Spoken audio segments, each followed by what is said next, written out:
ยินดีต้อนรับสู่เกาะภูเก็ตครับทุกคน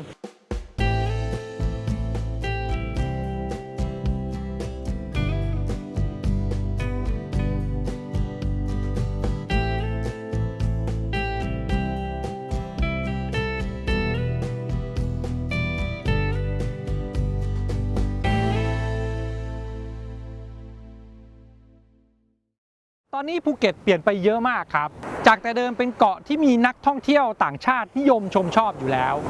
แต่ปัจจุบันหลังจากมีสถานการณ์โควิดและความขัดแย้งในยุโรปภูเก็ตยิ่งได้รับความนิยมจากชาวต่างชาติเพิ่มขึ้นกว่าเดิมเยอะครับเพราะมันกลายเป็นเซฟเฮเว่นเป็นบ้านหลังที่2ของพวกเขาไปแล้วปัจจุบันภูเก็ตในตอนนี้เลยแทบจะกลายเป็น International Community ไปแล้วครับข้อมูลสำหรับการท่องเที่ยวภูเก็ตมีคนทำไปเยอะแล้ว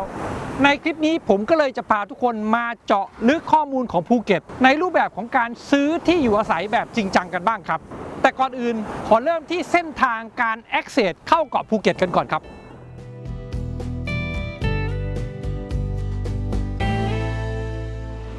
ตอนนี้ผมอยู่ที่สนามบินภูเก็ตนะครับ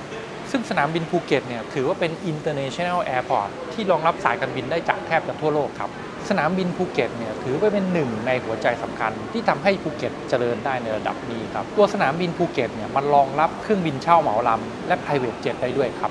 ปัจจุบันสนามบินภูเก็ตมีการปรับปรุงระบบบริหารจัดการไปได้เยอะนะครับเขามีเพิ่มจุดรับส่งโดยรถสาธารณะรวมถึงมีจุดรอรับสำหรับคนที่ใช้บริการผ่านแอปด้วยครับ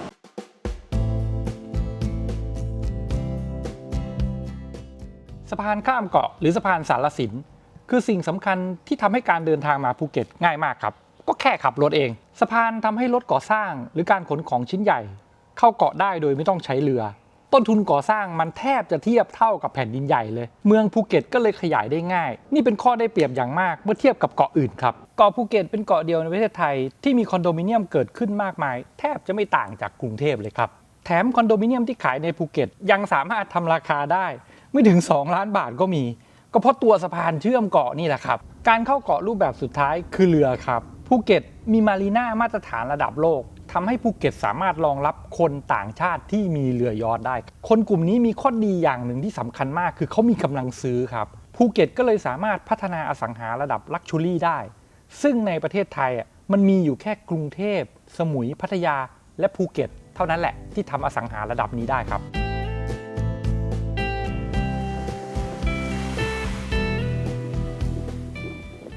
เกาะภูเก็ตไม่เล็กนะครับใหญ่ใกล้เคียงกับจังหวัดนนทบุรีด้านกว้างที่สุดจะกว้างประมาณ21กิโลเมตรส่วนด้านยาวที่สุดจะยาวราว48กิโลเมตรครับ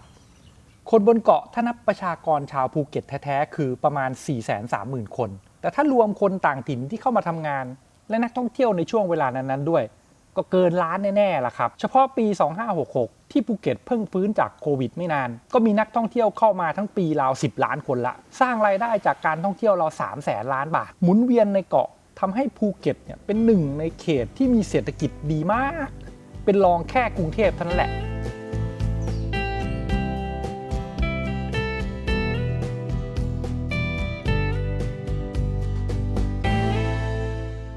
มาดูในแง่ของการปกครองและการบริหารจัดการเกาะบ้างภูเก็ตเนี่ยเขาจะแบ่งเกาะออกเป็น3เขตครับหรือ3อำเภอนั่นแหละและเป็นการแบ่งจากบนลงล่างตอนบนสุดคืออำเภอถลางตรงกลางคือกระทู้ล่างสุดคืออำเภอเมืองแต่เวลาเราจะเลือกที่อยู่อาศัยจริงๆเราอย่าไปสนใจเรื่องของแบ่งเขตการปกครองครับเรามองในแง่ของกายภาพของเกาะเป็นหลักในแง่กายภาพตัวเกาะจะถูกแบ่งเป็น3ส่วนเหมือนกันครับแต่ไม่ได้แบ่งจากบนลงล่างจะแบ่งจากซ้ายไปตรงกลางและไปทางขวาด้านซ้ายสุดที่อยู่ติดกับทางฝั่งทะเลเปิดฝั่งอันดามันจะเป็นด้านที่มีชายหาดสวยตลอดแนวเลยครับส่วนตรงกลางจะเป็นเนินเขาสลับกับที่ราบนิดหน่อยพื้นที่170ของเกาะภูเก็ตเป็นภูเขาซึ่งมันก็จะอยู่ตรงกลางเกาะนี่แหละครับเนินเขาและพื้นที่สูงชันมันมีความปลอดภัยจากมรสุมและคลื่นลมก็เลยเหมาะกับการทำไร่ทำสวนซึ่งที่นิยมกันตั้งแต่ดั้งเดิมคือเขาปลูกสับปะรดนะครับก่อนจะค่อยๆเปลี่ยนมาเป็นสวนปาล์มสวนยางพาราทีหลังส่วนทางด้านขวาของเกาะจะเป็นด้านที่อยู่ติดมาทางฝั่งแผ่นดินใหญ่แต่ตัวหาดและชายฝั่งจะเป็นป่าโกงกลางและชายเลนครับ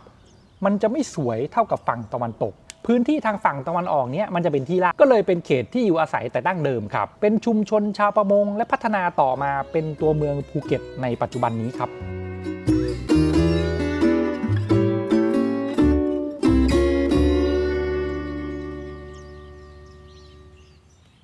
จุดแข็งของภูเก็ตมันไม่ได้อยู่ที่ตัวเกาะภูเก็ตแต่เพียงอย่างเดียวครับแต่มันอยู่ที่ตัวบริวารเกาะภูเก็ตด้วยซึ่งเกาะภูเก็ตมีเกาะบริวารทั้งหมด32เกาะนะครับเกาะบริวารเหล่านี้ทำให้ภูเก็ตมีแหล่งท่องเที่ยวทั้งชายหาดสวยๆสงบและจุดดำน้ำดูปลาดูปะการังที่สวยงามระดับโลกเลยครับส่วนที่พักก็มีหลากหลายรูปแบบตั้งแต่ห้องพักราคาหลักร้อยไปจนถึงวิลล่าระดับหรูหราคืนละหลายแสนศักยภาพของภูเก็ตเนี่ยมันรองรับคนได้หลากหลายขนาดนั้นนะครับเกาะบริวารของภูเก็ตที่มีที่ดินแบบขายขาดสำหรับคนที่อยากจะไปอยู่แบบปลีกวิเวกหรือได้อารมณ์แบบเป็นเจ้าของเกาะด้วยครับทุกคนครับซีซั่นท่องเที่ยวของภูเก็ตก็คือช่วงลอยกระทงถึงสงกรานต์หรือพฤศจิกายนไปจนถึงเมษายนนะครับแต่ช่วงที่พีคที่สุดของเขาก็คือช่วงธันวาคมถึงมกราคมครับอันนั้นจะนักท่องเที่ยวแน่นที่สุดและทุกอย่างก็จะแพงตามจำนวนนักท่องเที่ยวครับส่วนช่วงพฤษภาถึงเดือนกันยาจะเป็นหน้าโลของเขาเพราะมันเป็นหน้ามรสุมฝนตกครับในช่วงโลซีซั่นเนี่ยทุกอย่างมันจะถูกลงไปเยอะเลยครับอย่างตั๋วเครื่องบินเวลามาในช่วงโลซีซั่นเราจ่าย1,000เราก็มาได้แล้วโรงแรมที่พักเนี่ยก็เริ่มต้นจากหลักร้อยไปจนถึงหลักพันต้นๆก็ได้พักโรงแรมที่มันโอเคแล้วครับแต่เอาจริงๆช่วงโลมันก็ไม่ได้แย่นะครับอย่างช่วงที่ผมมาถ่ายรายการจะเป็นช่วงปลายเดือนมิถุนาซึ่งถือว่าเป็นช่วงกลางซีซั่นของช่วงโลเลยครับช่วงโลฝนมันจะตกเกือบทุกวันครับแต่วันที่ฝนไม่ตกเนี่ยเราก็จะเห็นแดดเห็นฟ้าที่มันเปิดแบบนี้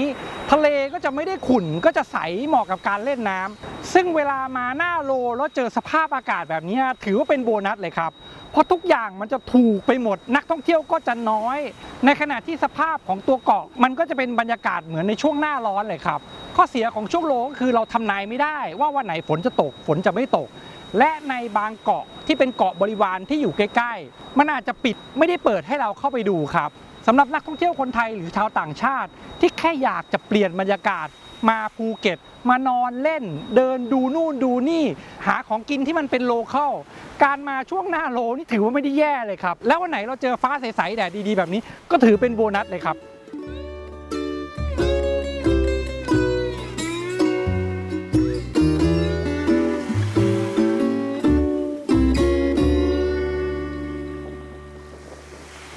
ภูเก็ตมีชายหาดหลายแห่งนะครับแต่อย่างที่ผมบอกทุกคนไปว่าหาดที่สวยที่สุดของเขาจะอยู่ทางฝั่งตะวันตกหรือทางฝั่งซ้ายมือของเกาะเพราะมันชนอยู่กับด้านทะเลเปิดครับและหาดที่น่าสนใจจะไล่จากตอนบนสุดมาล่างสุดแบบนี้นะครับหาดแรกคือหาดไม้ขาวติดกันจะเป็นหาดในยางผมขอรวบ2หาดนี้ด้วยกันเพราะมันอยู่ใกล้กันและมีลักษณะคล้ายกันครับทั้ง2หาดเนี่ยมันจะอยู่ใกล้กับสนามบินนะครับเป็นหาดที่ค่อนข้างสงบชายหาดสวยทรายละเอียดแต่ไม่เหมาะกับการเล่นน้ำเท่าไหร่เพราะมันค่อนข้างชันและคลื่นแรงครับ2หาดนี้จะมีพื้นที่ที่เป็นเขตราชการและอุทยานแห่งชาติมันก็เลยไม่มีสิ่งปลูกสร้างริมชายหาดยังดูบริสุทธิ์อยู่ครับเหมาะกับการมานั่งเล่นเดินเล่นชิลๆสบายๆได้บรรยากาศแบบบริสุทธิ์ครับในย่านนี้มีชุมชนพักอาศัยแทรกอยู่ครับแต่ไม่ได้หนาแน่นมากการมาอยู่อาศัยในย่านนี้ก็คงเหมาะกับคนที่อยากจะอยู่แบบปลีกวิเวกสงบครับถัดจากหาดในยางลงมาจะเป็นหาดในทอนหาดนี้จะเริ่มเป็นชุมชนพักอาศัยแล้วแหละถ้าอยากจะหาบ้านหาที่พักที่มีร้านค้าร้านอาหารอุดมสมบูรณ์อยู่ใกล้แต่ยังเดินทางไปสนามบินสะดวกย่านหาดในทอนเนี่ยถือเป็นหนึ่งในตัวเลือกที่น่าสนใจสำหรับการอยู่อาศัยแบบจริงจังครับถัดจากหาดในทอนมาคือหาดบางเทาครับเวลาพูดว่าบางเทาคนจะนึกไม่ออกแต่ถ้าบอกว่ามันคือหาดลากูน่าอันนี้คนจะรู้จักเยอะครับเพราะตัวลากูน่ามันอยู่ติดกับหาดนี้หาดบางเทาถือว่าเป็นโลเคชั่นไฮโซที่มีอนาคตนะเพราะว่าย่านนี้มันมีพื้นที่ใกล้เคียงรอการพัฒนาเยอะมากเลยครับและโซนนิ่งทางด้านนี้ก็เป็นโซนที่ได้รับความนิยมจากชาวต่างชาติที่มีกำลังซื้อสูงด้วยก็ด้วยอานิสงส์จากการพัฒนาพื้นที่และอสังหาที่หลากหลายรูปแบบของลากูน่านั่นแหละครับตัวหาดบางเทาเป็นหาดที่ยาวมากนะครับยาวประมาณ8กิโลเลยลักษณะของตัวหาดจะเป็นทรายที่ค่อนข้างละเอียดมีพื้นที่สำหรับทำกิจกรรมชายหาดเยอะครับรวมถึงพื้นที่ริมหาดก็จะมีบีชคลับหรือพวกร้านอาหารกึ่งบาร์ที่เป็นที่นิยมสำหรับนักท่องเที่ยวต่างชาติอยู่หลายที่เลยครับจากบางเทาลงมาจะเป็นหาดสุรินทร์ครับเป็นหาดที่สวยอีกหาดหนึ่งแต่มันเป็นหนึ่งในหาดที่ชันแล้วก็อันตรายมากเพราะว่าคลื่นที่พัดเข้ามาจะค่อนข้างแรงและน้ำทะเลตรงนั้นมันค่อนข้างลึกครับตรงนั้นเขาก็เลยนิยมเล่นเซิร์ฟกันจะไม่นิยมเล่นน้ำครับและถ้าจะพาเด็กๆมาเล่นน้ำผมแนะนำให้ไปหาหาดอื่นจะสบายใจกว่านะครับ ชุมชนบริเวณนั้นจะเป็นชุมชนดั้งเดิมที่มีความคึกคักอุดมสมบูรณ์เยอะครับส่วนบ้านหรือที่พักจะเริ่มอยู่บนเนินแล้วครับติดกับหาดสุรินทร์คือหาดกำมะลาครับถือว่าเป็นพื้นที่ที่เชื่อมกันและมีความเจริญมีความอุดมสมบูรณ์มีความคึกคักมีที่พักเยอะละบริเวณหาดนี้ในย่านหาดกำมะลาบ้านและที่พักแทบจะอยู่บนเนินทั้งหมดมันจะเป็นจุดที่มีความชันที่ทำให้ได้วิวที่ค่อนข้างสวยงามครับโซนเนี้ยมันเลยเหมาะกับคนที่มองหาวิวครับไม่ได้มองหาพื้นที่ติดหาด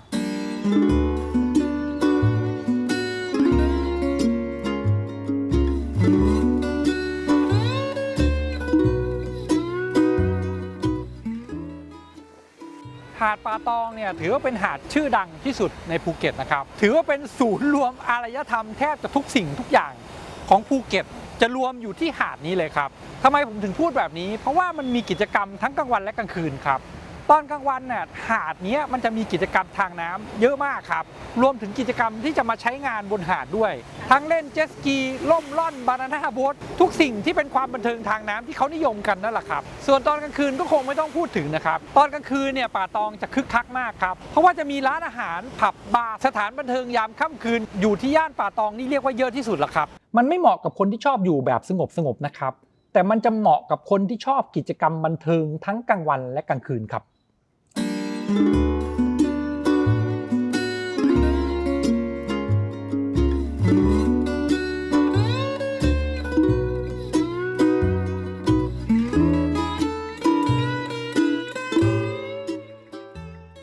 ัดจากป่าตองลงมาจะมีหาดคู่กันคือกะตะและกะลนครับซึ่งก็จะเป็นพื้นที่ส่วนต่อขยายของหาดป่าตองนั่นแหละนักท่องเที่ยวที่มาแบบเป็นครอบครัวหลายคนจะเลือกที่จะขยับมาอยู่ทาง2หาดนี้เพราะว่ามันสงบกว่าป่าตองเยอะครับส่วนเวลาจะไปเที่ยวไปแฮงเอาท์ไปเจอไปสังสรรค์กับเพื่อนฝูงก็เดินทางไปป่าตองได้แบบใกล้ๆนิดเดียวเองครับหาดในหารจะอยู่ถัดจากกะตะกะลนมาซึ่งตัวหาดในหารจะอยู่ก่อนถึงแหลมพรหมเทพครับหาดไม่ได้ยาวมากนะเขายาวแค่700เมตรเองแต่สิ่งที่ได้คือความสวยสงบเพราะไม่มีถนนเลียบหาดครับหาดในหารเป็นหาดที่มานั่งชมพระอาทิตย์ตกที่สวยที่สุดหาดหนึ่งเพราะมันอยู่ด้านใต้สุดของฝั่งตะวันตกของเกาะครับชุมชนที่พักในย่านในหารจะไม่ค่อยมีดังนั้นคนที่จะมาหาบ้านหรือหาที่พักในย่านนี้น่าจะเป็นคนที่ชอบความสงบมากๆนะครับหาดลาวัยเป็นหาดที่เดินทางมาจากตัวเมืองภูเก็ตสะดวกที่สุดละครับก็เลยเป็นหาดที่มีความเจริญมีความอุดมสมบูรณ์มีร้านค้าร้านอาหารและชุมชนอยู่ค่อนข้างหนาแน่นมากครับหาดลาวัยจึงเป็นหนึ่งในหาดที่ได้รับความนิยมสูงมากจะมีที่พักระยะยาวพวกคอนโดมิเนียมอยู่ในบริเวณนี้เยอะครับ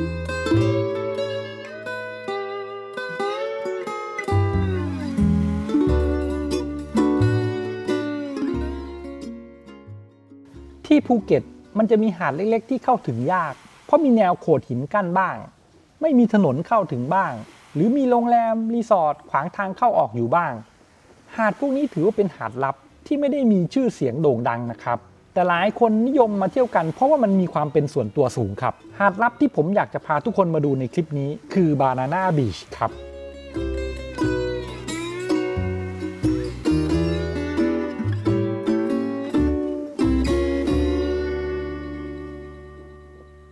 บานาน่าบีชจะอยู่เลยหาดในทอนมาหน่อยครับมันไม่มีถนนเลียบหาดเวลาเรามาเราต้องจอดรถริมถนนแล้วเดินลงเนินเขาไปที่ตัวชายหาดครับแต่การมาหาดลับแบบนี้มันก็ไม่สะดวกอย่างหนึ่งนะเพราะว่ามันต้องปีนขึ้นปีนลงเนินแล้วก็ที่จอดรถของเขามันต้องจอดริมถนนครับเหนื่อยชิบ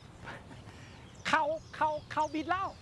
ส่วนตัวชายหาดมันจะไม่ได้ยาวมากแต่สวยมากครับและมีพื้นที่บนหาดกว้างมากเหมาะกับการนอนเล่นนอนอาบแดดน้ำในบริเวณนี้ก็ใสสะอาดด้วยไม่มีขยะเหมาะกับการเล่นน้ำพาครอบครัวหรือพาแฟนมานอนเล่นครับหลายคนอาจจะสงสัยนะครับว่าหาดบานาน่าเนี่ยมันไม่มีต้นกล้วยสักต้นทำไมเขาถึงเรียกว่าบานาน่าบีชกัน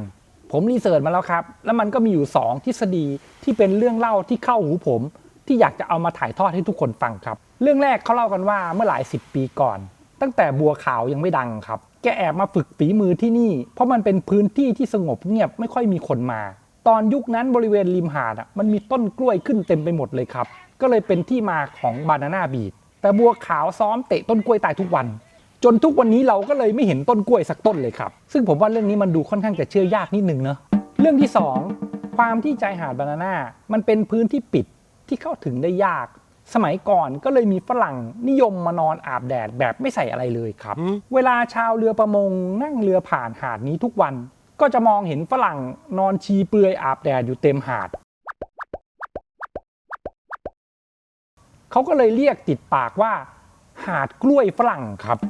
พอต้องการจะสื่อสารกับชาวต่างชาติเป็นภาษาอังกฤษจะเรียกว่าบานาน่าฝรั่งมันก็ตลกก็เลยเรียกว่าบานาน่าบีทแทนครับ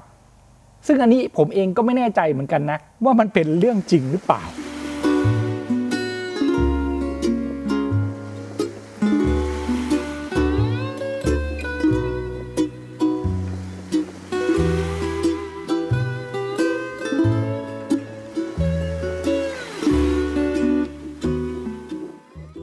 มาดูโซนหรือโลเคชันสำหรับการอยู่อาศัยที่นี่กันบ้างครับเวลาเราเลือกที่จะมาอยู่ภูเก็ตเราต้องทำความเข้าใจกับตัวเองเยอะๆนะครับว่าเราต้องการอยู่โซนไหนเพราะแต่ละโซนเนี่ยมันไม่เหมือนกันเลยครับโซนฝั่งที่เป็นในเมืองก็จะเหมาะกับคนไทยที่ทำมาหากินอยู่อาศัยแบบคนปกติที่ไม่ใช่นักท่องเที่ยวครับมันจะเหมือนกับต่างจังหวัดทั่วๆไปที่มีร้านค้าร้านอาหารร้านสะดวกซื้อขายของในราคาที่คนไทยทั่วๆไปซื้อกินได้ไม่ใช่ราคานักท่องเที่ยวราคาที่พักราคาบ้านก็จะไม่ได้แพงเหมือนกับโซนที่เป็นโซนนักท่องเที่ยวด้วยทำให้การใช้ชีวิตอยู่ในย่านตัวเมืองมันมีค่าใช้จ่ายที่สมเหตุสมผลกับคนที่มีรายได้โดยเฉลี่ยแบบคนไทยครับตอนนี้ตัวเมืองภูเก็ตมันจะมีภูเก็ตโอทาวน์ครับซึ่งเป็นการอนุรักษ์อาคารเก่านำมาปรับปรุงทำเป็นร้านค้าน่ารักนักท่องเที่ยวจะชอบมาเดินถ่ายรูปซื้อของกินซื้อขนมซื้อกาแฟของที่ระลึกกันโอทาวน์เนี่ยมันมาช่วยเพิ่มความคึกคักให้ย่านตัวเมืองที่เมื่อก่อนนี้จะไม่ค่อยมีนักท่องเที่ยวต่างชาติเข้ามาเท่าไหร่แต่ปัจจุบันมันค่อยๆเปลี่ยนไปแล้วครับตอนนี้เริ่มมีนักท่องเที่ยวเข้ามาเดินในเมืองมากขึ้นครับเวลาเราพูดถึงการใช้ชีวิตในภูเก็ตนะคนไทยอ่ะที่ไม่ได้อยู่ภูเก็ตอ่ะหรือนักท่องเที่ยวอ่ะหลายๆคนอ่ะก็จะคิดว่าใช้ชีวิตที่ภูเก็ตอ่ะมันแพงข้าวของอะไรก็ต้องแพงไปหมดเพราะมันเป็นเมืองท่องเที่ยวที่มีชาวต่างชาติมาอยู่เยอะใช่ไหมซึ่งจริงๆแล้วอ่ะมันก็แพงจริงๆนะแต่ว่ามันแพงในร้านที่เป็นร้านที่ขายนักท่องเที่ยวแบบเป็นหลักหรือว่าโซนที่เป็นโซนที่รับนักท่องเที่ยวอ่ะอันนั้นน่ะแพงแน่นอนแต่ชาวบ้านที่เขาอยู่ภูเก็ตกันจริงๆจังๆอ่ะหรือทำมาหากินใช้ชีวิตอยู่ในภูเก็ตอ่ะเขาจะรู้ว่าตรงไหนอ่ะที่ขายคนโลคอลที่เป็นร้านอาหารที่แบบไม่แพงกินได้ง่ายๆอะไรพวกนี้มันจะมีกระจายอยู่ทั่วเกาะเลยซึ่งอันนี้ก็จะเป็นสำหรับคนโลคอลโดยเฉพาะส่วนพวกของที่จำเป็นต้องใช้อ่ะอย่างพวกแบบของกินของใช้อ่ะพวกนั้นอ่ะเราก็ซื้อจากพวกซูเปอร์มาร์เก็ตแมคโครโลตัสหรือตลาดพวกนี้มันก็ราคาเดียวกับราคาเดียวกันทั่วประเทศอยู่แล้วป่ะรวมถึงพวกมินิมาร์ทในเซเว่นของใช้อะไรต่างๆที่จำเป็นต้องใช้ก็ราคาเดียวกันทั่วประเทศดังนั้นเนี่ยถ้าจะมาใช้ชีวิตอยู่ที่ภูเก็ตจริงๆแล้วอ่ะแล้วอยู่แบบคนโลคอลอ่ะมันอยู่ได้มันไม่ได้แพงกว่าการใช้ชีวิตตามต่างจังหวัดที่อื่นเท่าไหร่ครับ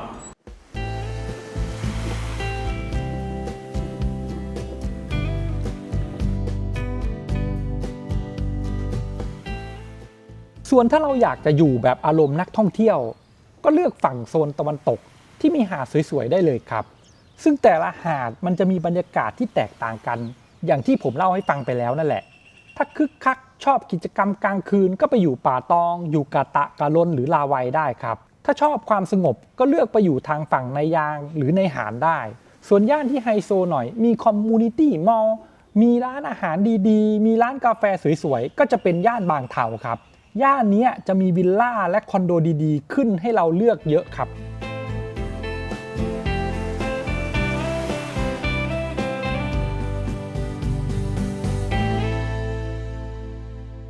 อีกอย่างหนึ่งที่เราต้องพิจารณาคือเรื่องของไลฟ์สไตล์หรือเรื่องของกิจกรรมครับเวลาเราอยู่ภูเก็ตเราอย่าคิดว่าภูเก็ตมันเป็นเกาะเล็กๆที่เดินทางไปไหนมาไหนได้สะดวกเหมือนเมื่อ 10-20 ปีที่แล้วนะครับปัจจุบันภูเก็ตมันเปลี่ยนไปเยอะครับการเดินทางลำบากกว่าเดิมทั้งที่มีถนนหนทางให้เลือกใช้เยอะแยะที่มันเดินทางลำบากกว่าเดิมเพราะรถมันติดครับดังนั้นถ้าจะทำให้ชีวิตง่ายขึ้นเราควรจะดูด้วยว่าถ้าเรามาอยู่ภูเก็ตเราชอบทำกิจกรรมอะไรจะได้เลือกไปอยู่ในโซนที่เหมาะกับการทำกิจกรรมของเราครับเช่นถ้าเกิดว่าเราเป็นคนชอบล่องเรือเล่นเรือหรือเรามีเรืออยู่แล้วก็เลือกไปอยู่โซนที่มันใกล้มารีน่าก็จะเหมาะกว่าถ้าเราชอบตีกอล์ฟ ชอบกิจกรรมพวกขี่จักรยานปีนเขาชอบดูวิวสวยๆเราก็เลือกโซนด้านในเกาะใกล้สนามกอล์ฟอยู่บนเนินเขาก็ได้ครับ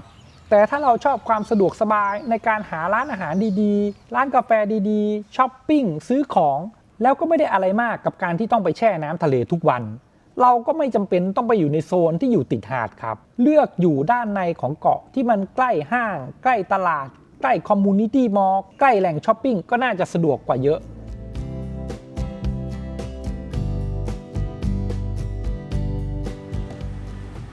หลังจากที่เราเลือกได้แล้วว่าเราจะไปอยู่โซนไหนโลเคชันไหน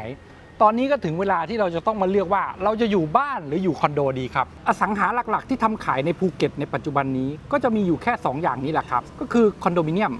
กับบ้านซึ่งส่วนใหญ่บ้านเขาจะทำออกมาเป็นพูลวิลล่านะครับตัวคอนโดมิเนียมมันก็สะดวกเพราะเราไม่ต้องคอยรับผิดชอบเรื่องสวนเรื่องการดูแลนู่นนี่นั่นมากมายเราดูแลเฉพาะภายในห้องเราเองแล้วเวลาเราไม่อยู่ปิดห้องกลับประเทศหรือกลับกรุงเทพตัวห้องมันก็ดูแลได้ง่ายกว่าครับข้อดีของคอนโดมิเนียมอย่างหนึ่งก็คือมันปล่อยเช่าต่อค่อนข้างง่ายและขายออกค่อนข้างคล่องตัวครับเพราะราคามันมีให้เลือกตั้งแต่ล้านกว่าบาทไปจนถึงหลักร้อยล้านบาทเลยครับอันนี้มันแล้วแต่งบประมาณของเราเลยว่าเรามีบัดเจ็ตจะซื้อในหลักเท่าไหร่ส่วนราคาขายคอนโดมิเนียมเปิดใหม่ที่ภูเก็ตถ้าเป็นโซนที่สามารถแอคเซสลงหาดได้ไม่ไกลมากหรืออยู่ใกล้สถานที่สำคัญที่นักท่องเที่ยวต่างชาติชอบพวกนี้ราคาขายต่อตารางเมตรจะอยู่ในระดับประมาณ 150,000 บาทต่อตารางเมตรขึ้นไปครับส่วนคอนโดมิเนียมที่ทำมาสำหรับคนโลคอลหรือคนพื้นที่หรือคนที่ทำงานใช้ชีวิตทำมาหากินอยู่ในภูเก็ตอันนี้เขาจะไม่ได้ทำราคาขายมาเป็นแบบนี้นะครับแต่จะขายอยู่ในระดับประมาณ 80,000 บาทถึง 120,000 บาทต่อตารางเมตรครับซึ่งมันจะแตกต่างไปจากคอนโดมิเนียมสำหรับนักท่องเที่ยวหรือชาวต่างชาติตรงที่ว่าทำเลมันจะค่อนมาทางในเมืองไม่ได้เกี่ยวหรือใกล้หาดครับและขนาดของห้องมันอาจจะเล็กกว่าวิธีการจัดห้องก็จะแตกต่างกันรวมถึงพวกแฟซิลิตี้อะไรต่างๆก็จะไม่ได้เยอะเหมือนกับคอนโดที่ทำมาเป็นคอนโดตากอากาศด้วยครับส่วนบ้านที่เป็นพูลวิลล่าหรือบ้านที่ทำขายเป็นหลังในภูเก็ตปัจจุบันเรียกว่าแทบจะไม่มีบ้านติดหาดแล้วนะครับแต่เกือบทั้งหมดจะเป็นบ้านที่อยู่ในโซนด้านในของเกาะที่เมื่อก่อนเคยเป็นสวนยางเป็นสวนปาล์มมาก่อนบ้านพวกนี้มีขายหลายขนาดหลายราคาครับตั้งแต่10 กว่าล้านไปจนถึงหลักร้อยล้านส่วนใหญ่จะทำบ้านมาเป็นแนวพูลวิลล่าเน้นนักท่องเที่ยวหรือชาวต่างชาติซื้อครับอสังหาในภูเก็ตเกือบจะทั้งหมดที่เขาทำขายกันจะมีเอเจนต์ช่วยดูแลเวลาเราไม่อยู่รวมถึงช่วยดูแลเรื่องของการปล่อยเช่าและขายต่อด้วยครับค่อนข้างสะดวกถ้าเรามีเงินนะครับฟังมาถึงตรงนี้หลายคนคงจะสงสัยแล้วนะครับว่าชาวต่างชาติเขาซื้อบ้านและคอนโดในภูเก็ตกันยังไงแล้วจริงๆแล้วเขาซื้อได้ด้วยเหรอถ้าเป็นคอนโดมิเนียมปกติตามกฎหมายไทยผมต้องพูดถึงกฎหมายปัจจุบันในปี 2567 นะครับเพราะต่อไปในอนาคตอาจจะมีการเปลี่ยนแปลงได้อีกกฎหมายปัจจุบันชาวต่างชาติสามารถซื้อได้ในสัดส่วน 49% อยู่แล้วครับหมายถึงคอนโดมิเนียมนะครับซึ่งถ้าคอนโดมิเนียมเขาทำมา100 ห้องเราสามารถมีสิทธิ์ขายให้ชาวต่างชาติได้49 ห้องประมาณนั้นครับแต่ส่วนใหญ่การขายคอนโดมิเนียมให้กับชาวต่างชาติที่ภูเก็ตเขาจะขายแบบลีสโฮครับก็คือขายสิทธิ์การเช่าระยะยาวนั่นแหละโดยจะเริ่มต้นที่30 ปีบางที่ก็มีออปชั่น30 ปีต่อ30 ปีรวมเป็น60 ปีให้ด้วยครับส่วนบ้านอันนี้แทบจะทั้งหมดจะขายเป็นลีสโฮครับซึ่งก็จะมีชาวต่างชาติบางคนที่ซื้อบ้านเหล่านี้ในรูปแบบบริษัทก็จะเป็นการซื้อในรูปแบบการขายแบบปกติที่ขายคนไทยครับเพราะว่าบริษัทถือว่าเป็นนิติบุคคลสัญชาติไทยครับ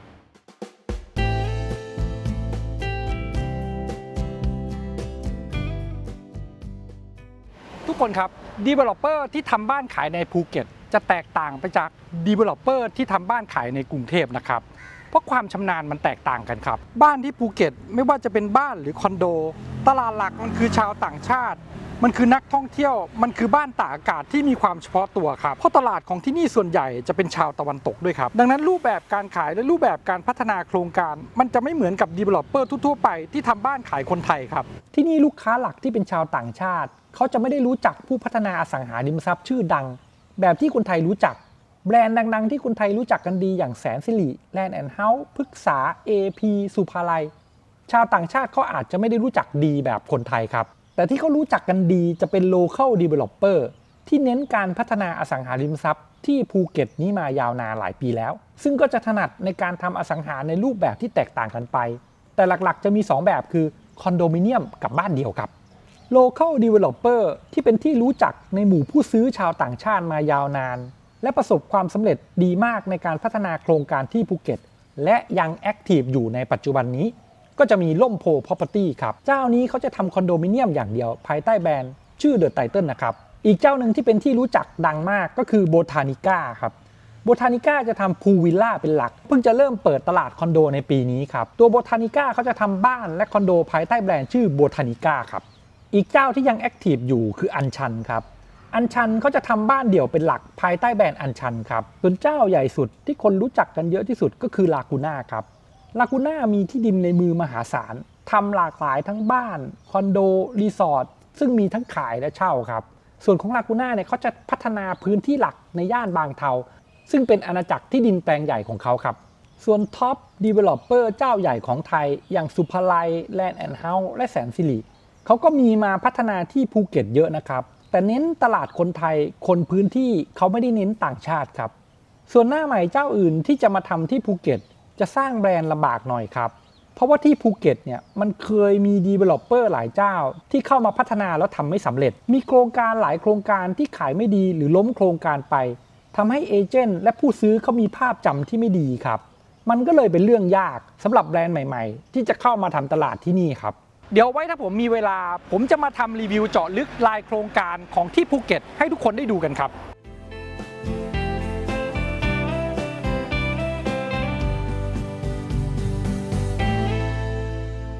ทุกคนครับ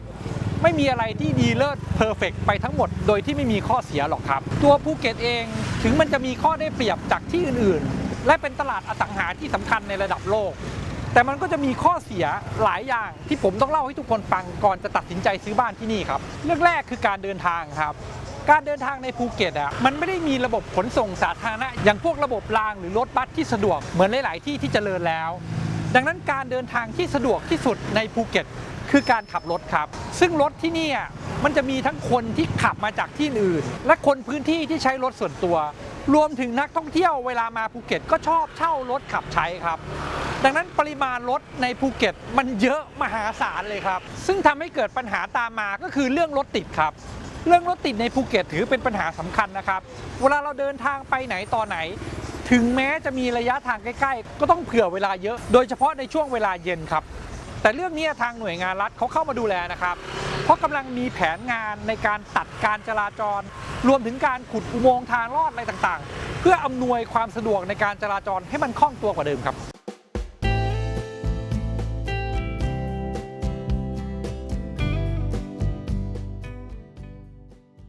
ปัญหาอีกเรื่องหนึ่งของภูเก็ตก็คือเอกสารสิทธิ์ที่ดินครับปัญหาเอกสารสิทธิ์ที่ดินเนี่ยมันมีปัญหามายาวนานมากเลยและเป็นด้านมืดของภูเก็ต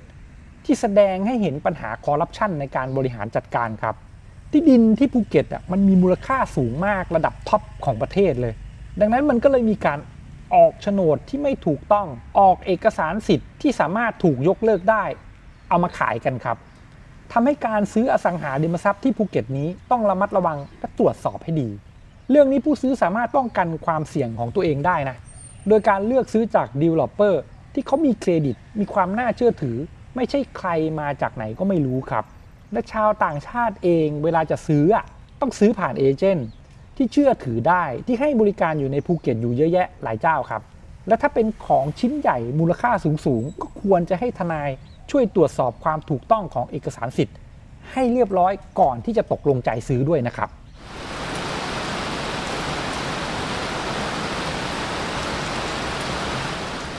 สุดท้ายคือเรื่องของสึนามิครับเอาจริงๆมันไม่ใช่แค่เกาะภูเก็ตหรอกที่มีปัญหาเรื่องสึนามิแต่พื้นที่ติดทะเลทั่วโลกมันมีความเสี่ยงจากการเกิดสึนามิทั้งนั้นแหละครับจะมากจะน้อยมันก็ต่างกันไปแค่โลเคชั่นที่ตั้งและดวงเท่านั้นเองครับในปัจจุบันภูเก็ตเขาได้ดำเนินมาตรการต่างๆทั้งพื้นที่อพยพสัญญาณเตือนป้ายเตือน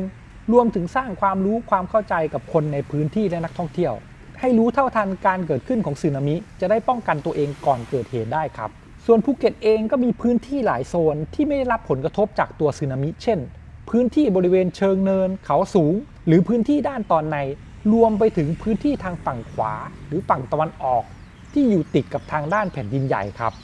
โซนนั้นเนี่ยมันจะมีความปลอดภัยจากสึนามิมากกว่าฝั่งตะวันตกที่เปิดรับทะเลเต็มๆ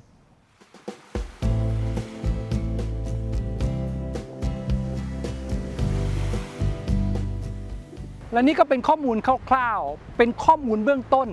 ที่เราต้องทำความเข้าใจให้ได้ก่อนจะมาซื้อบ้านคอนโดหรือพักอาศัยระยะยาวที่ภูเก็ตครับเอาไว้ถ้ามีโอกาสผมจะมาทำข้อมูลเพิ่มเติมเป็นการรีวิวเจาะลึกเป็นรายโครงการให้ทุกคนได้ดูอีกทีครับและสำหรับใครที่อยากจะติดตามซีรีส์นี้ต่อไปก็อย่าลืมกด subscribe ในช่อง YouTube ของ Mr. O นะครับสำหรับวันนี้ผมขอลาทุกคนไปก่อนครับสวัสดีครับ